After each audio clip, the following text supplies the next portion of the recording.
അപ്പം ഫസ്റ്റ് നമ്മളെ പ്രയോറിറ്റി ആദ്യം നമ്മൾ എന്താ ചെയ്യേണ്ടത്? ദൈവ മനസ്സ് നിറവേറ്റണം. നിബന്ധനകളിലൂടെ ഉടമ്പടി നിബന്ധനകൾ എന്താ ചെയ്യേണ്ടത്? നിയോഗം പിന്നീട് വരണതാ.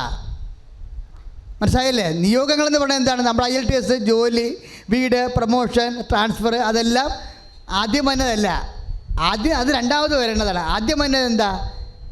ദൈവരാജ്യം, നിബന്ധനകളാണ് ആദ്യം നിങ്ങൾ നിറവേറ്റേണ്ടത്. അപ്പം നിബന്ധനകൾ നിറവേറ്റി കഴിയുമ്പോൾ നിയോഗം ചേർത്ത് നൽകണതാണ്.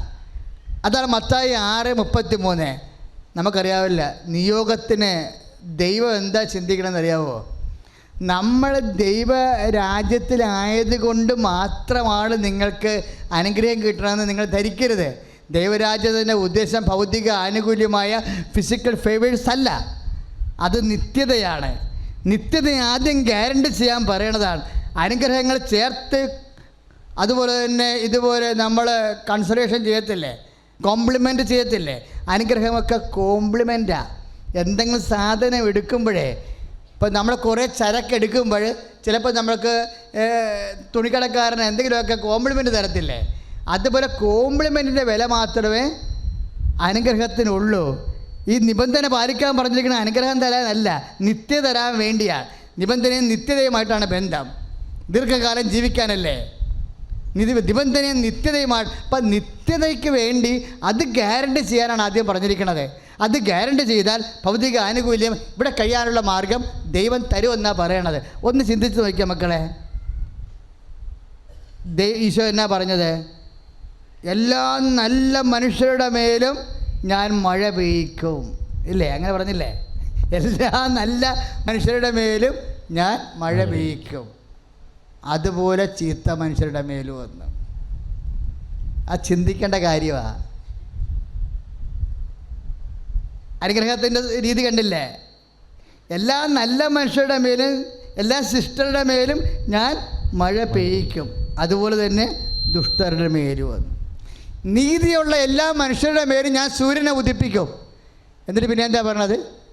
അതുപോലെ നീതിയില്ലാത്തവരുടെ മേലും വന്നു. അപ്പോൾ എൻ്റെ അർത്ഥം എന്താ?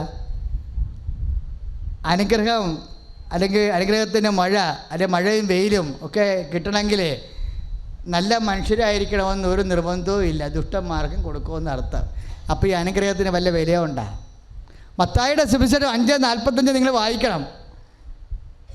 അതായത് കർത്താവിന് ശേഷം അനുഗ്രഹത്തിന് പച്ചവെള്ളത്തിൻ്റെ പോലും വിലയില്ലാണ്ടായിപ്പോയി. നിങ്ങളിതുപോലെ ഭൗതിക ആനുകൂല്യങ്ങൾക്ക് വേണ്ടി മാത്രം ദൈവത്തെ ആശ്രയിക്കരുത്.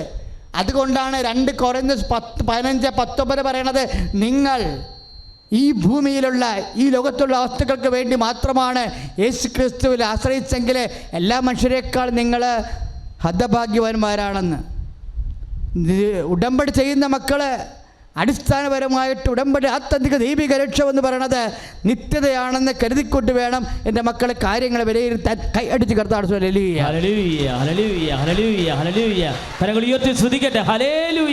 കർത്താവായ ദൈവമേ, ഉടമ്പടി ചെയ്തിട്ടുള്ള മക്കളെ എല്ലാം സമർപ്പിക്കുന്ന കർത്താവേ, ഉടമ്പടി ചെയ്തിരിക്കുന്നത് നിത്യത വരെ ദൈവത്തിൻ്റെ കൃപയ്ക്ക് മേൽ കൃപയായി സ്വീകരിക്കാൻ വേണ്ടി പരിശുദ്ധമ്മ വഴി ഈശോയോട് ഞങ്ങൾ ഉടമ്പടി എല്ലാ നിയോഗങ്ങളുടെ മേലും കൃപ വർഷിക്കണമേ. ഹല്ലേലൂയ, ഹല്ലേലൂയ, ഹല്ലേലൂയ. കരങ്ങൾ ഉയർത്തിക്കൊണ്ട് സ്തുതിക്കട്ടെ, ശക്തമായിട്ട് സ്തുതിക്കട്ടെ. കർത്താവായ ദൈവമേ, 5:45 ഞാൻ മഴ പെയ്യുന്ന ആമേൻ. ഹല്ലേലൂയ. നീതിമാന്മാരുടെ നീതിയുടെ മേൽ ഹല്ലേലൂയ, ഹല്ലേലൂയ, ഞാൻ സൂര്യനെ ഉദിപ്പിക്കുന്നു. ഹല്ലേലൂയ, ഹല്ലേലൂയ, ഹല്ലേലൂയ, ഹല്ലേലൂയ. യേശുവേ ആരാധന പാടാം. കൃപമതിയേ നിൻ കൃപമതിയേ, അളവില്ലാത്ത നിൻ കൃപമതിയേ, കൃപമതിയേ നിൻ കൃപമതിയേ, അളവില്ലാത്ത നിൻ കൃപമതിയേ.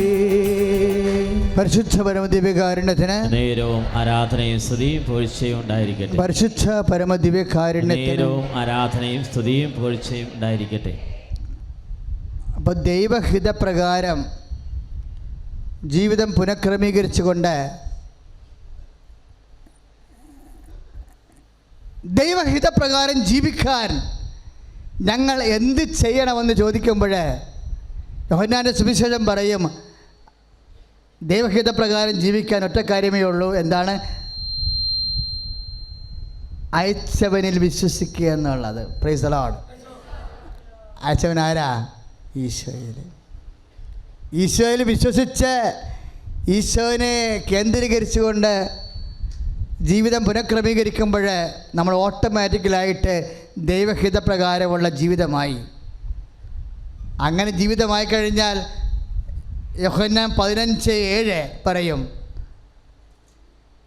നിങ്ങൾ എൻ്റെ വാക്ക് നിലനിന്നാൽ, ഇടയ്ക്കും തിടക്കുമല്ല, നിലനിൽക്കണം. അല്ലാതെ ഫെബ്രുവരി മാസത്തിൽ മാത്രം വാക്ക് പാലിക്കുകയും മാർച്ച് മാസത്തിൽ സ്വന്തം കയ്യിരിപ്പ് കാണിക്കുകയും ചെയ്താൽ കർത്താവ് നിങ്ങളെ അളക്കും. അതുകൊണ്ടാണ് യോഹന്നാൻ 15:7 ഏറ്റു പറഞ്ഞ്, എൻ്റെ വചനം നിങ്ങളിൽ നിലനിന്നാൽ. അതാണ് നിബന്ധന എന്ന് പറയുന്നത്. ഉടമ്പടി വചനമാണത്. അതിൻ്റെ നിയോഗം എന്താണ്?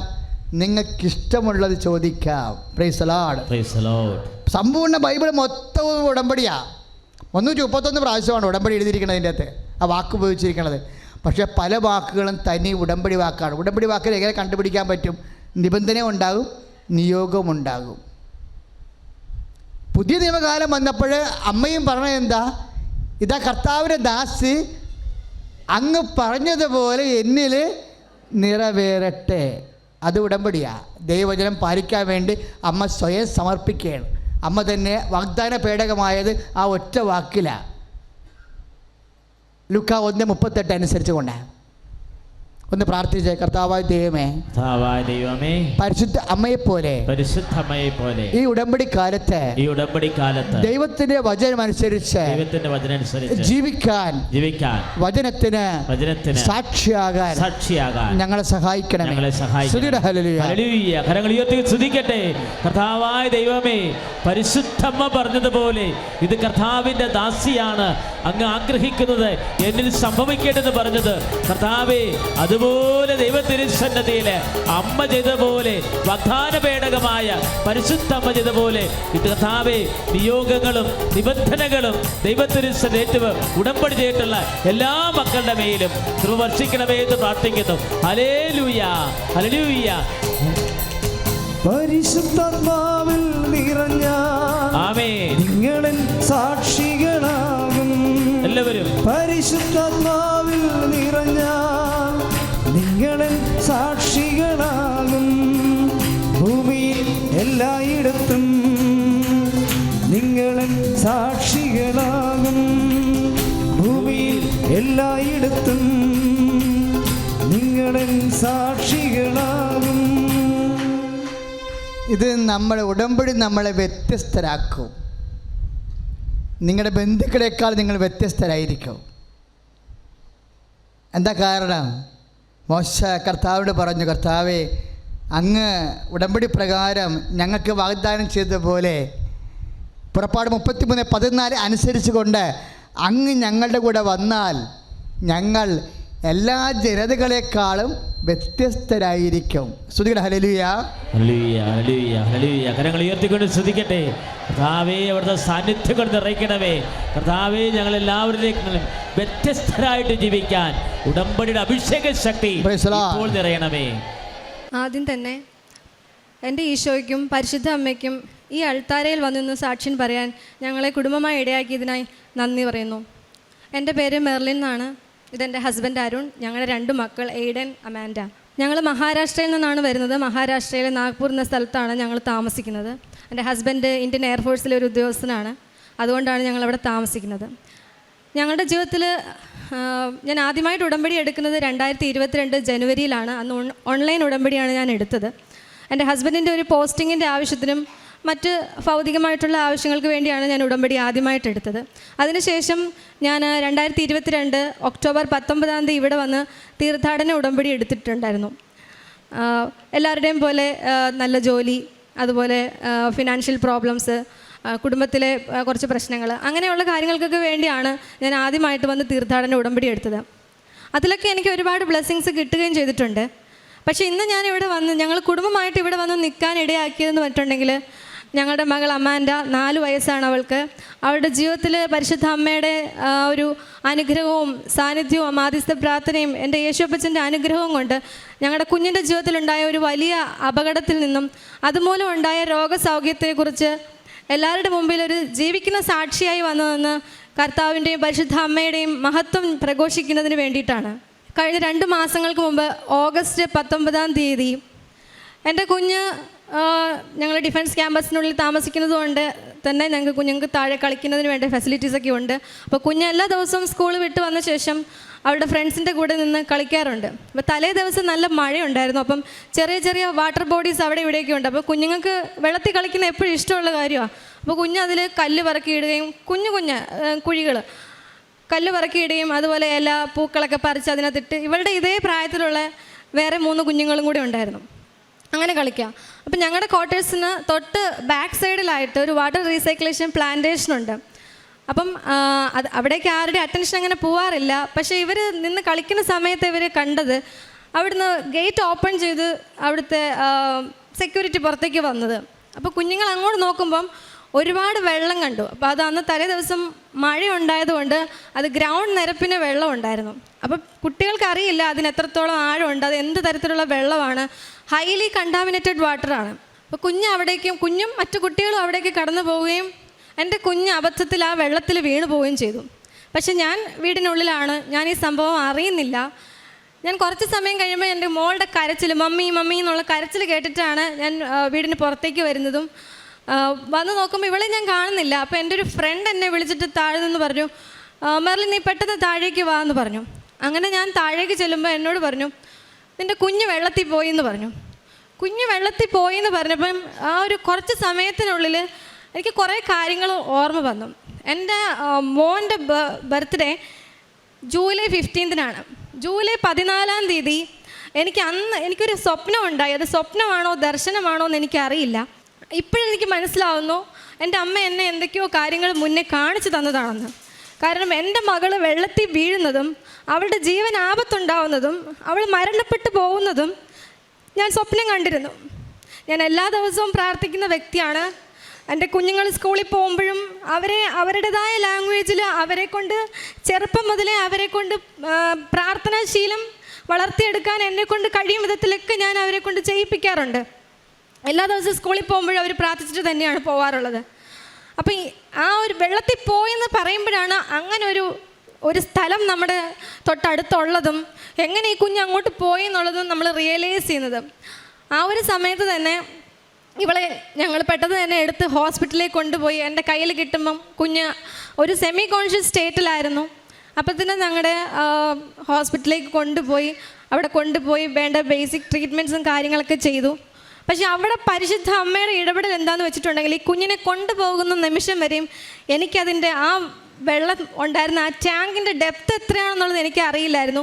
20 അടി താഴ്ചയിലേക്കാണ് എൻ്റെ കുഞ്ഞ് വീണ് പോയത്. എൻ്റെ ഫ്രണ്ട് മേളിൽ നിന്ന് കാണുമ്പം കുഞ്ഞിൻ്റെ ഈ ഫിംഗർ ടിപ്സ് മാത്രമേ മുകളിലുണ്ടായിരുന്നുള്ളൂ. നമുക്ക് ഈ കുഞ്ഞുങ്ങൾക്ക് എത്രത്തോളം ലോജിക്കലായിട്ട് ചിന്തിക്കാനുള്ള കപ്പാസിറ്റി ഉണ്ടെന്ന് നിങ്ങൾ ആലോചിച്ച് നോക്കാം. വെറും 4 വയസ്സാണ് ഇവരുടെ പ്രായം. ഇവരുടെ കൂടെ ഉണ്ടായിരുന്ന ഒരു കുഞ്ഞ് ഒരു ഫ്രാക്ഷൻ ഓഫ് സെക്കൻഡിൽ ഇവളുടെ കയ്യിൽ കയറി പിടിച്ചു. എന്ന് നമ്മൾ പ്രാർത്ഥിക്കുന്നത് സ്കൂളിൽ പോകുമ്പോഴൊക്കെ, എൻ്റെ ഈശോയെ നിൻ്റെ കാവൽ ദൂതഗണങ്ങളെ ഞങ്ങളുടെ കുഞ്ഞിൻ്റെ കൂടെ അയക്കണമേ, പരിശുദ്ധമ്മേ ഞങ്ങൾക്ക് വേണ്ടി ഈശോയോട് മാധ്യസ്ഥം ചെയ്യണമേ എന്നും കുഞ്ഞുങ്ങളോട് പ്രാർത്ഥിച്ചിട്ടാണ് വിടുന്നത്. ആ സമയത്ത് ആ കുഞ്ഞിലൂടെ പരിശുദ്ധമ്മ ഞങ്ങളുടെ കുഞ്ഞിനെ രക്ഷിക്കാനുള്ള ഒരു കാവൽ മാലാഖയെ അയച്ചു എന്ന് വേണം വിശ്വസിക്കാൻ. ആ സമയത്ത് തന്നെ ആ പിടിച്ച കുഞ്ഞിൻ്റെ അച്ഛൻ അവിടെ വരികയും കുഞ്ഞിനെ വെള്ളത്തിൽ നിന്ന് പൊക്കിയെടുക്കുകയും അങ്ങനെയാണ് ഞങ്ങൾ ഹോസ്പിറ്റലിലേക്ക് കൊണ്ടുപോയത്. ആദ്യത്തെ ദിവസം കുഞ്ഞ് സ്റ്റേബിളായിരുന്നു, ചെറിയ പനി ഉണ്ടായിരുന്നു. പക്ഷേ കുറച്ച് ടെൻഷനും ബുദ്ധിമുട്ടുകളും ഞങ്ങൾക്കുണ്ടായിരുന്നു. കാരണം അത്രയും ഹൈലി കണ്ടാമിനേറ്റഡ് വാട്ടറാണ്. എത്രത്തോളം ഇവളുടെ ഉള്ളിൽ പോയിട്ടുണ്ടെന്നുള്ളത് ഞങ്ങൾക്കറിയില്ല. എങ്കിലും മൈൽഡായിട്ടുള്ള ആൻറ്റിബയോട്ടിക്സ് ഒക്കെ തന്നു. കുഞ്ഞ് നെക്സ്റ്റ് ഡേ 19-ാം തീയതി സംഭവിക്കുന്നു. 20-ാം തീയതി കുഞ്ഞ് നല്ല ആക്റ്റീവായിരുന്നു. എങ്കിലും ഒരു ഒബ്സർവേഷൻ എന്നുള്ള രീതിയിൽ ഞാൻ സ്കൂളിൽ വിട്ടില്ല. പക്ഷേ 21-ാം തീയതി വൈകുന്നേരം വീണ്ടും ഞങ്ങളുടെ ജീവിതത്തിൽ പരീക്ഷണങ്ങൾ വരുവാണ്. കുഞ്ഞ് പെട്ടെന്ന് വൈകുന്നേരം ഛർദ്ദിക്കുന്നു. കുഞ്ഞിന് ക്ഷീണമായി ബുദ്ധിമുട്ടായി വീണ്ടും ഞങ്ങൾ ഹോസ്പിറ്റലിൽ കൊണ്ടുപോകുന്നു.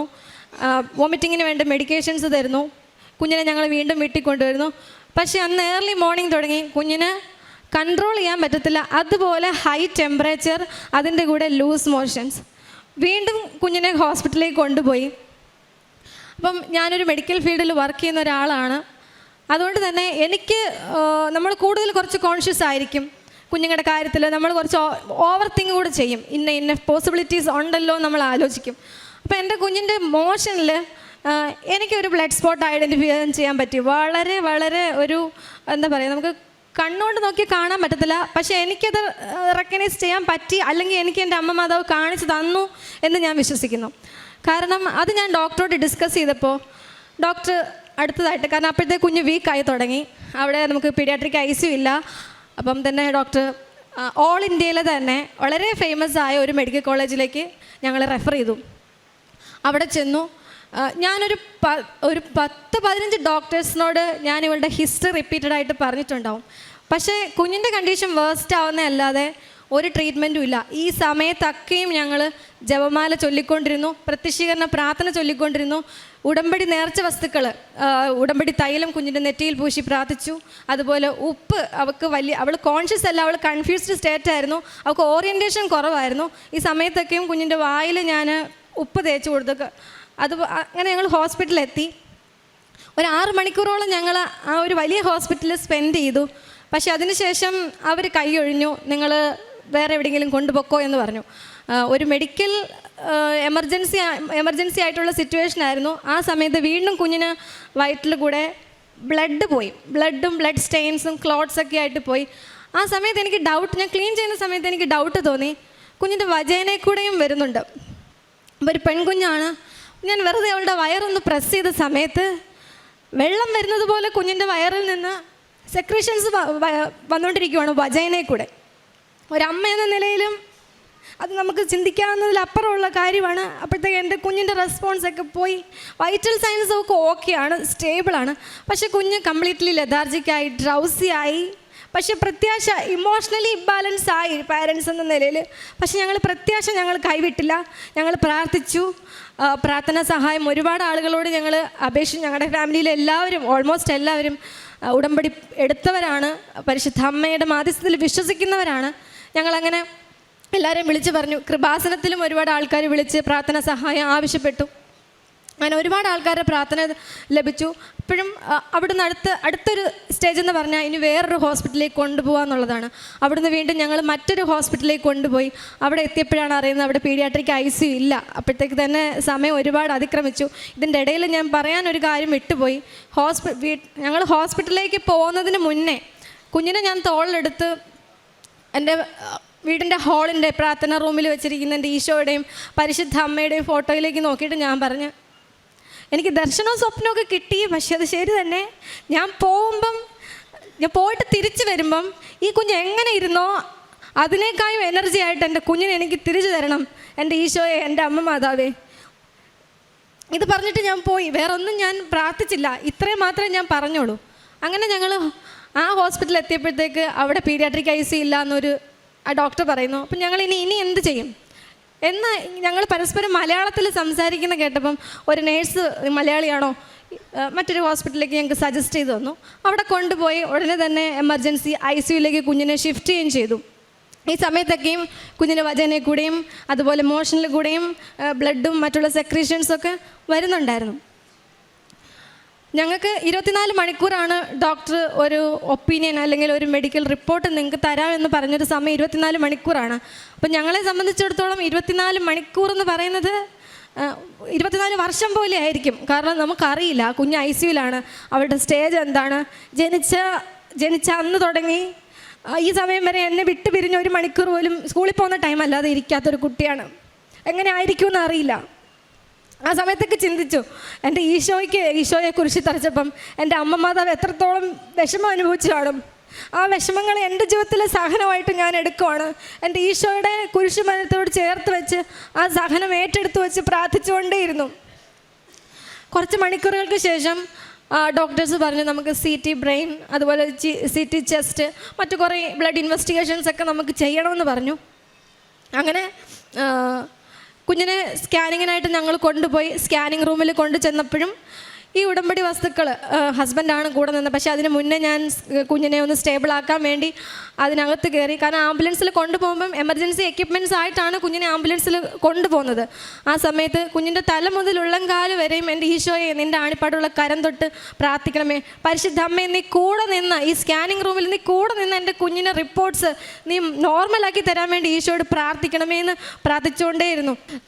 ഉടമ്പടി തൈലം തൊട്ടും അതുപോലെ ഉടമ്പടി ഉപ്പ് ആ സ്ഥലങ്ങളിൽ വെതറിയും പ്രാർത്ഥിച്ചുകൊണ്ടേയിരുന്നു. ഞാൻ പുറത്തിരുന്നു പ്രാർത്ഥിച്ചു. എൻ്റെ ജീവിതത്തിൽ ഞാൻ ഇത്രയും ജപമാല ഞാൻ ചൊല്ലിയിട്ടില്ല, എൻ്റെ ജീവിതത്തിൽ ഞാൻ ഇത്രയും പ്രത്യക്ഷീകരണ പ്രാർത്ഥന ഞാൻ ചൊല്ലിയിട്ടില്ല. അതുപോലെ ഞങ്ങൾ പ്രാർത്ഥിച്ചു. തിരിച്ച് കുഞ്ഞിനെ ഐസിലേക്ക് കൊണ്ടുപോയി. ഇപ്പം എൻ്റെ ഹസ്ബൻഡ്, ഞാൻ കാത്തലിക്കാണ്, പക്ഷേ ഹസ്ബൻഡ് നോൺ കാത്തലിക്കാണ്. എൻ്റെ കൂടെ ഞാനിപ്പം വന്ന് പുതുക്കിയത് 5ാമത്തെ ഉടമ്പടിയാണ്. പക്ഷേ എൻ്റെ 4ാമത്തെ ഉടമ്പടി ഞാൻ പുതുക്കുമ്പോൾ എനിക്ക് സത്യം പറഞ്ഞു കഴിഞ്ഞാൽ 4ാമത്തെ ഉടമ്പടിയിൽ എനിക്ക് വേറെ പ്രത്യേകിച്ച് കാര്യങ്ങളൊന്നുമില്ല. പക്ഷേ എൻ്റെ ഒരു ഉടമ്പടി നിയോഗമെന്ന് പറയുന്നത് എൻ്റെ കുടുംബാംഗങ്ങളുടെ ആരോഗ്യവും ആയുസ്സിനും വേണ്ടിയായിരുന്നു. എന്നെക്കൊണ്ട് മാതാവ് നിർബന്ധിച്ച് എഴുതിപ്പിച്ചതായിരിക്കുമെന്ന് ഞാൻ വിശ്വസിക്കുന്നു.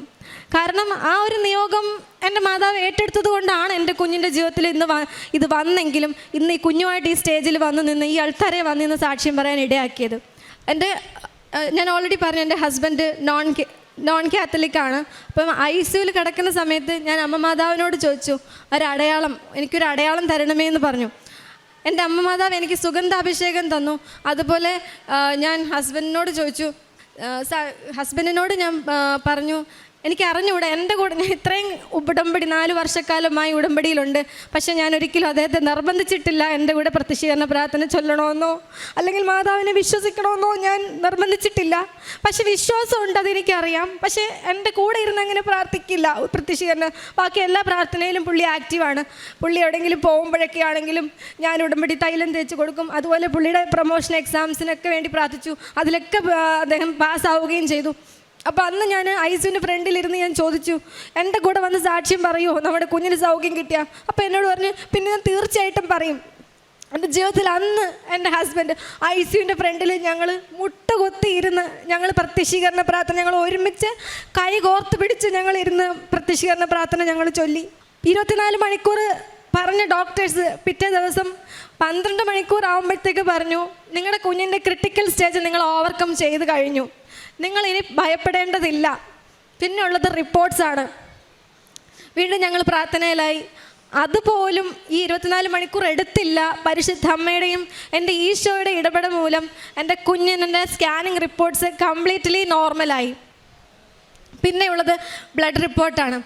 കുഞ്ഞിന് ബിലിറൂബിൻ്റെ കൗണ്ട് കൂടുതലാണ്, അതുപോലെ CRP അറിയാം. അതിനിടയിൽ ഞാൻ പറയാൻ വിട്ടുപോയി, കുഞ്ഞിൻ്റെ ഡയഗ്നോസിസ് എന്ന് പറയുന്നത് സെപ്റ്റിസീമിയാണ്. ഫുൾ ബോഡി ബ്ലഡ് എല്ലാം ഇൻഫെക്റ്റഡ് ആയി. എത്രത്തോളം ഓർഗൻസിനെ അത് അഫക്റ്റ് ചെയ്തിട്ടുണ്ടെന്ന് നമുക്ക് അറിയാൻ പറ്റത്തില്ലായിരുന്നു. പക്ഷേ ഹൈലി റിസ്ക് ഉള്ളതെന്ന് പറഞ്ഞിട്ടുണ്ടെങ്കിൽ ഇതുപോലെ ബ്രെയിൻ, അതുപോലെ ലങ്സ്, അങ്ങനെയുള്ള ഓർഗൻസിനാണ്. പക്ഷേ മെഡിക്കൽ ഫീൽഡിൽ ഉണ്ടായതുകൊണ്ട് എൻ്റെ ചിന്ത മുഴുവനും ഇതിൻ്റെ കോംപ്ലിക്കേഷൻസിലോട്ടായിരുന്നു. കാരണം കുഞ്ഞ് അത്രയും ഡ്രൗസി, ലതാർജിക്കായി, മറ്റുള്ള കാര്യങ്ങളിലൊന്നും ഇവിടെ ആക്റ്റീവില്ല.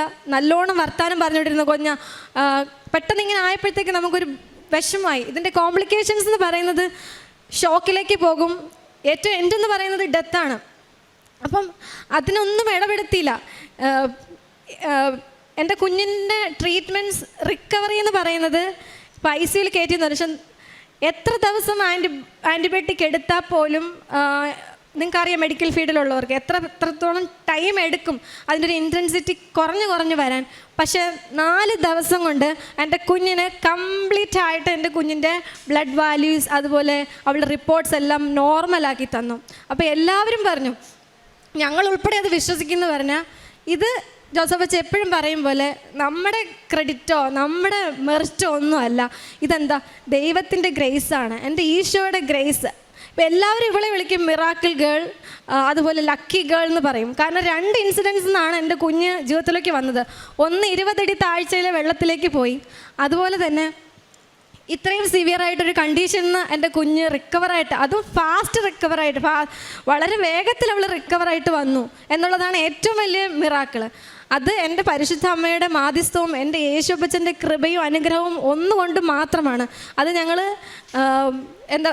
ഞങ്ങൾക്ക് പറയാൻ വേണ്ടിയിട്ട് ഞങ്ങൾ എത്രത്തോളം ആഗ്രഹിച്ചിരുന്ന ഈ ഒരു സമൂഹത്തിൻ്റെ മുന്നിൽ ഞങ്ങളുടെ കുഞ്ഞിന് കിട്ടിയ സൗഖ്യം ഞങ്ങൾക്ക് പറയണം. അതുപോലെ തന്നെ ICUവിൽ കിടക്കുന്ന സമയത്ത് ഞാൻ ഓൾറെഡി പറഞ്ഞു, ഞാൻ ഉടമ്പടി നേർച്ച വസ്തുക്കൾ ഞാൻ ഉപയോഗിച്ചിരുന്നു. കുഞ്ഞുങ്ങൾക്ക് ഞാൻ ചെറിയ നാൾ മുതൽ തന്നെ സങ്കീർത്തനം 23-ാം സങ്കീർത്തനം ഞാൻ പഠിപ്പിച്ചു കൊടുത്തിട്ടുണ്ട് 2 പേർക്കും. അവർക്ക് അറിയുന്ന ഭാഷയിൽ അവരത് പ്രാർത്ഥിക്കാറുണ്ട്. അപ്പോൾ ICUവിൽ കിടക്കുന്ന സമയത്ത് കുഞ്ഞിൻ്റെ ചെവിയിൽ, കുഞ്ഞിന് റെസ്പോൺസ് ഇല്ല, പക്ഷേ അവളുടെ ചെവിയിൽ ഞാൻ ഈ സങ്കീർത്തനം പറഞ്ഞു കൊടുത്തുകൊണ്ടേയിരുന്നു. എപ്പോൾ എനിക്ക് കാണാൻ ഓപ്പർച്യൂണിറ്റി കിട്ടുന്നോ അപ്പോഴൊക്കെ ഞാൻ നേർച്ച വസ്തുക്കൾ ഉടമ്പടി വസ്തുക്കൾ ഉപയോഗിക്കുകയും സങ്കീർത്തനം 23 ഞാൻ അവളുടെ ചെവിയിൽ പറഞ്ഞു കൊടുത്തുകൊണ്ടിരുന്നു. അതുപോലെ തന്നെ ഞാൻ അവളോട് പറയും, അവളത് കേൾക്കുന്നുണ്ടായിരുന്നു എന്ന് എനിക്കറിയില്ല, എങ്കിലും ഞാൻ അവളോട് പറയും, മാർക്കോസിൻ്റെ സുവിശേഷം 41-ാം അധ്യായത്തിൽ 5-ാം അധ്യായത്തിൽ 41-ാം വാക്യമുണ്ട്. അതായത് ഒരു മരിച്ച ബാലികയെ നമ്മുടെ യേശുപ്പച്ചൻ ഉയർത്തെഴുന്നേൽപ്പിക്കുന്നതായിട്ട്. അപ്പം അതുപോലെ തന്നെ ആ ഒരു ലെസൺ നമുക്ക് ഒരുപാട് യേശുപ്പച്ചൻ്റെ മിറാക്കിൾസ്, രോഗസൗഖ്യങ്ങൾ നമുക്ക് പഠിക്കാൻ പറ്റും. ചെകിടന് കേൾവി കൊടുത്തവനും കുരുടന് കാഴ്ച കൊടുത്തവനും മരിച്ചവനും ഉയർപ്പിച്ചവനുമാണ്. അപ്പം അങ്ങനെയുള്ള ഒരു ദൈവത്തെ ഞാൻ എന്തിനാ വിശ്വസിക്കണം? പിന്നെ എല്ലാറ്റിനും ഉപരിയായി പരിശുദ്ധ അമ്മയുടെ മാധ്യസ്ഥം എപ്പോഴും കൂടെയുണ്ട്.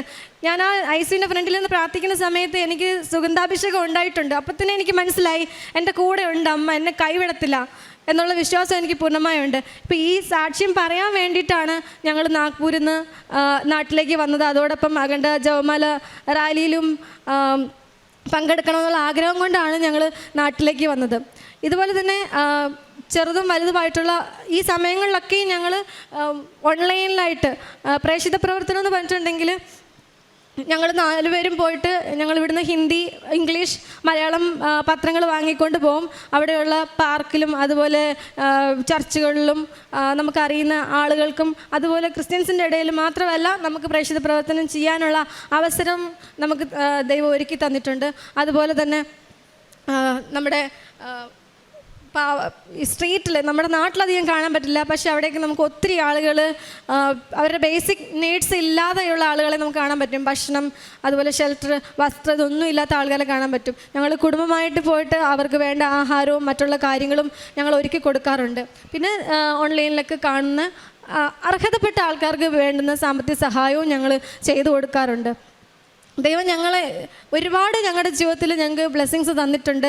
പരിശുദ്ധ അമ്മയുടെ മാധ്യസ്ഥത്തിൽ ഒരുപാട് കാര്യങ്ങൾ ഞങ്ങൾക്ക് ഞങ്ങളുടെ ജീവിതത്തിൽ അനുഗ്രഹം ആയിട്ട് ഞങ്ങൾക്ക് ലഭിച്ചിട്ടുണ്ട്. പ്രത്യേകിച്ച് ഞങ്ങൾക്കൊരു ഫിനാൻഷ്യൽ പ്രോബ്ലംസ് ഉണ്ടായിരുന്നു. ഞങ്ങളെ വിശ്വസിച്ച് ഒരാൾക്ക് പൈസ കൊടുത്തിട്ട് നമുക്കതിലൊരു ചീറ്റിംഗ് നമ്മുടെ ലൈഫിൽ ഉണ്ടായിട്ടുണ്ട്. അപ്പോൾ ഞങ്ങൾ ഒരുപാട് മാനസികമായിട്ട് തകർന്നു പോയിട്ടുണ്ടായിരുന്നു. ആ സമയങ്ങളിലൊക്കെയും ഞങ്ങളുടെ വിഷമം കണ്ട് ഞങ്ങളെ മറ്റുള്ള ആൾക്കാർ സഹായിക്കാനുള്ള സാഹചര്യം ഉണ്ടായിട്ടുണ്ട്. അതുപോലെ എൻ്റെ ആദ്യ കാലഘട്ടത്തിലെ നിയോഗങ്ങളുണ്ടായിരുന്നു. എൻ്റെ ബ്രദറും ഞാനും തമ്മിലൊരു അകൽച്ചയുണ്ടായിരുന്നു. പക്ഷേ ഇപ്പം ഞങ്ങളെല്ലാവരും വളരെയധികം സന്തോഷത്തിലാണ്. പരിശുദ്ധ അമ്മയുടെ മാധ്യസ്ഥത്തിൽ ഒരുപാട് അനുഗ്രഹങ്ങൾ ഞങ്ങളുടെ ജീവിതത്തിൽ തന്നു. എന്നും ഈ ഉടമ്പടിയുടെ ഒരു സാക്ഷിയായിരിക്കും. എൻ്റെ കുഞ്ഞിൻ്റെ ജീവിതത്തിൽ ലഭിച്ച എല്ലാ അനുഗ്രഹങ്ങൾക്കും, ഞങ്ങളുടെ ജീവിതത്തിൽ ലഭിച്ച എല്ലാ അനുഗ്രഹങ്ങൾക്കും എൻ്റെ ഈശോയുടെയും പരിശുദ്ധ അമ്മയുടെയും മുന്നിൽ ഒരിക്കൽ കൂടെ നന്ദി പറഞ്ഞുകൊണ്ട് ഞങ്ങളുടെ സാക്ഷ്യം ഞങ്ങൾ നിർത്തുന്നു. നിങ്ങളുടെ ഓരോരുത്തരുടെയും നിയമങ്ങളിൽ ദൈവം നിങ്ങളെ സമൃദ്ധമായി അനുഗ്രഹിക്കട്ടെ എന്ന് പ്രാർത്ഥിക്കുകയും ചെയ്യുന്നു. നന്ദി.